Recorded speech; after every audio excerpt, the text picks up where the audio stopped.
6:45. This is the Sri Lanka Broadcasting Corporation. Here is the news edited by Lal Mallavarachi and read by J. Yogaraj. First, the headlines.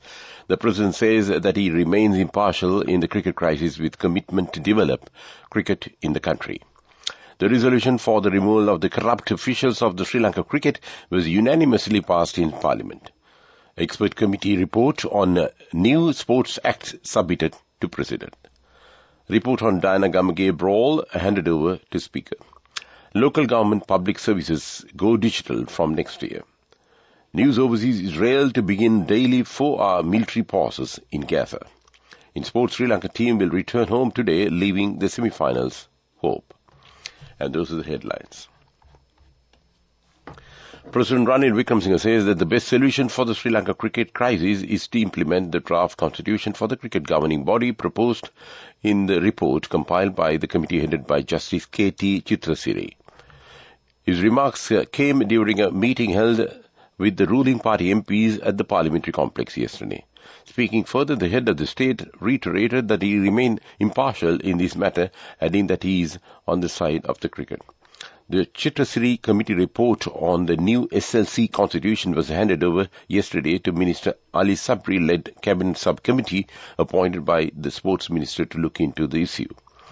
The new draft constitution suggests a comprehensive overhaul of the method for appointing members to the SLC board, as well as the changes in its composition, administration and management.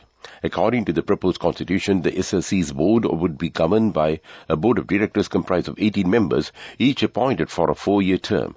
These directors will be entrusted with the authority to make policy decisions, and the power to execute these decisions will be vested in the Director General appointed by the board of directors. The resolution for the removal of the corrupt officials, including the chairman from the Sri Lanka cricket, was unanimously passed in Parliament yesterday. The resolution was moved by opposition leader Sajid Premadasa and was seconded by Ports, Shipping and Aviation Minister Nimal Siripal De Silva. The debate on the resolution was held throughout the day yesterday, and more than 30 MPs from the ruling party and the opposition expressed their views during the debate.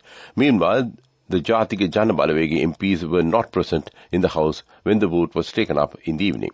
The opposition demanded that a vote should be taken for this resolution, and State Minister Chamara Sampad Dasanayake said both ruling and opposition members unanimously agreed to pass the resolution since it was brought on the consensus of the both parties. This news comes to you from Sri Lanka Broadcasting Corporation.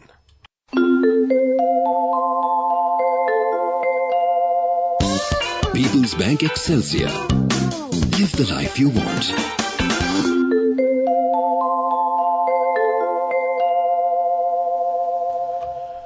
The expert study committee appointed to recommend a new Sports Act in Sri Lanka has submitted its report to President Ranil Wickremesinghe. The committee, chaired by Mr. Jagath Fernando, has made a number of recommendations to comprehensively change the existing legal framework and administrative structure for sports in Sri Lanka. The President is planning to submit the report of the expert study committee on the introduction of the new Sports Act in Sri Lanka to the Parliament and prepare a formal draft based on it. One of the primary recommendations of the committee is to establish a national sports development authority to regulate and supervise all sports development activities in the country.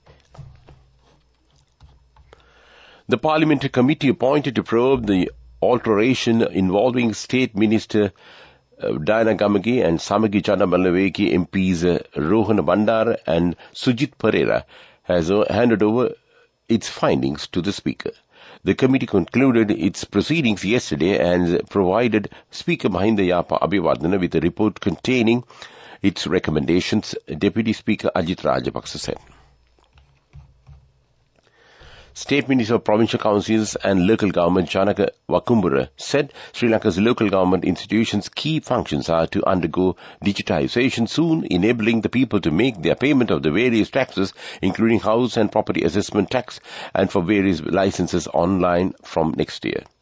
The local government digitalization program is aimed at providing its services to the people and make their tax payments easily via online without visiting and wasting their time at relevant local government offices. Several local government institutions have already introduced the new e-payment system, and further digitizing of the administrative functions are now underway. The second National Convention of the Sri Lanka Podicera Peramuna will be held on the 15th of this month at the Sugathadasa Indoor Stadium.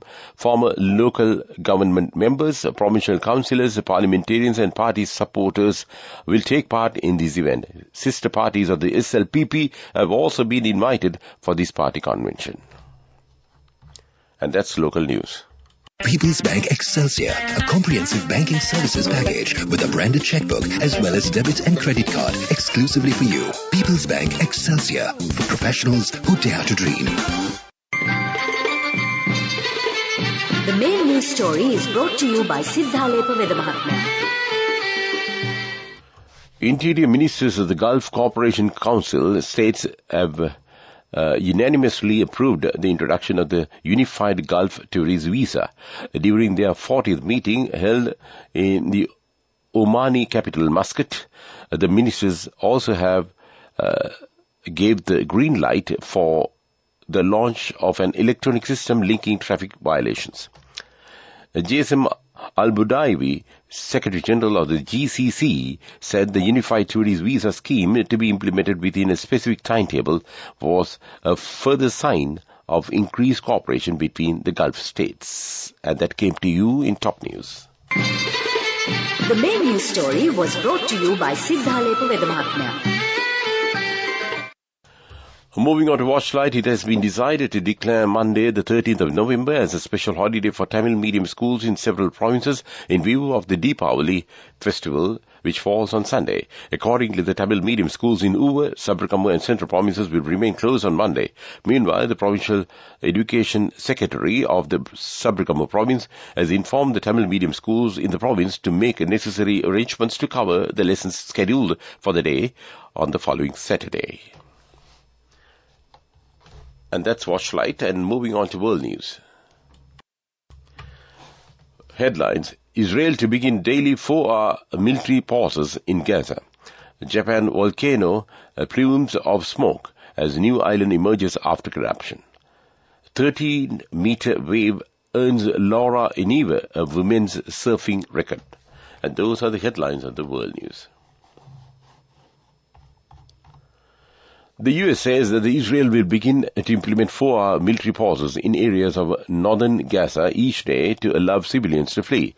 US President Joe Biden says it's a step in the right direction, adding that he will continue to advocate for aid to the territory. Earlier, the Israeli military said there are tactical local pauses for humanitarian aid for Gaza civilians and made clear there is no ceasefire. Drone footage from Japan has captured a rare moment where a volcanic eruption gives birth to a new island. The unarmed undersea volcano started its latest eruption on 21st October. It's early November. The island measured roughly 100 meters in diameter and was as high as 20 meters above the sea. According to UC, an analyst from the Japan Met Department Volcanic Division, he added that the new island, half a mile off the south coast of the island of Iwo Jima, had already shrunk because its crumbly formation made it vulnerable to erosion. Australian surfer Laura Iniva has set a world record for riding the largest wave ever paddled into by a woman. The 31-year-old tamed the 43.6-foot beast in January at a break nicknamed the Himalayas in Oahu, Hawaii. It beats the previous record, which stood for 7 years, by only a foot. Paddling involves entering waves unassisted. It is distinct from a tow-in which surfers are pulled by jet ski as they can access bigger waves. And that's world news. Development news. U.S. International Development Finance Corporation will invest $536 million in Colombo Port's West Terminal, being Chief Executive Scott Nathan said in Colombo. The terminal is a joint venture between Sri Lanka's John Keel's Holdings and India's Adani Ports. DFC works to drive private sector investments that advance development and economic growth while strengthening the strategic positions of our partners. And that's development news.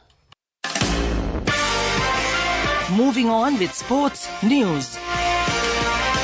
New Zealand put in a dominant team effort to defeat Sri Lanka by 5 wickets with 160 balls to spare in their Cricket World Cup match played at the M. Chinnaswamy Cricket Stadium in Bangalore yesterday. Led by Kane Williamson, the Kiwis controlled the game from the start, first restricting Sri Lanka to 171 before chasing down the target in just 23.2 overs with 5 wickets in hand. The win puts them in a strong position to secure a semi-final berth. With 10 points and a positive net run rate, they have a high chance of facing India in the semi-final in Mumbai. That's sports news. Go ekak tiyana youth eකට life එකේ change එකට නියමෙට set වෙන්න ඇස් වහගෙන දැකපු වීන හැබැයි කරන්න youth එකට නියමෙට set වෙන්න friendship එක මෙන්න. The all-new NSB Ithru Mithru account, NSB IM, a plan for your dream. Business News, sponsored by National Savings Bank, the safest place for your money. Finance State Minister Ranjit Siambala says none of the casino owners are given any kind of a tax concession and they have to pay 70% of their income as tax. The minister mentioned that 500 million rupees will be charged as registration fees for 5 years when starting a casino business. And that's business news. Business News, sponsored by National Savings Bank, the safest place for your money. Go ekak tiyana youth එකට life එකේ change එකට නියමෙට set වෙන්න ඇස් වහගෙන දැකපු වීන හැබැයි කරන්න youth එකට නියමෙට set වෙන්න friendship එක මෙන්න. The all-new NSB Ithru Mithru account, NSB IM, a plan for your dream. In economic news, the International Monetary Fund's Executive Board has approved a 50% increase in quota in proportion in existing numbers, while another review in June 2025 is expected to change country allocations. The proposal is centered around an increase in quotas of 50% allocated to members in proportion in their current quotas, the statement said. The quota increase would enhance the IMF's permanent resources and strengthen the quota-based nature of the fund by reducing the reliance on borrowing and thus ensuring the primary role of quotas in fund resources. And that was economic news. Weather report. The Met Department says showers or thundershowers will occur at several places in most provinces of the island after 1 p.m. today. Fairly heavy showers above 75 millimeters are likely at some places in the western, central, Sabarkama and Uva provinces. Showers may occur in the northern province and in Trincomalee district during the morning hours too. Misty conditions can be expected at some places in western, Sabarkama, central, north central and Uva provinces during the morning. And that was the weather report. And to wind up this news podcast, let's get the main points once again. The President says that he remains impartial in the cricket crisis with a commitment to develop cricket in the country. The resolution for the removal of the corrupt officials of Sri Lanka cricket was unanimously passed in Parliament. Expert committee report on new Sports Act submitted to President. A report on Diana Gamage brawl handed over to the Speaker. Local government public services go digital from next year. News overseas, Israel to begin daily 4-hour military pauses in Gaza. In sports, Sri Lanka team will return home today, leaving the semi-finals hope. And with that, we conclude this morning news podcast of Sri Lanka Broadcasting Corporation.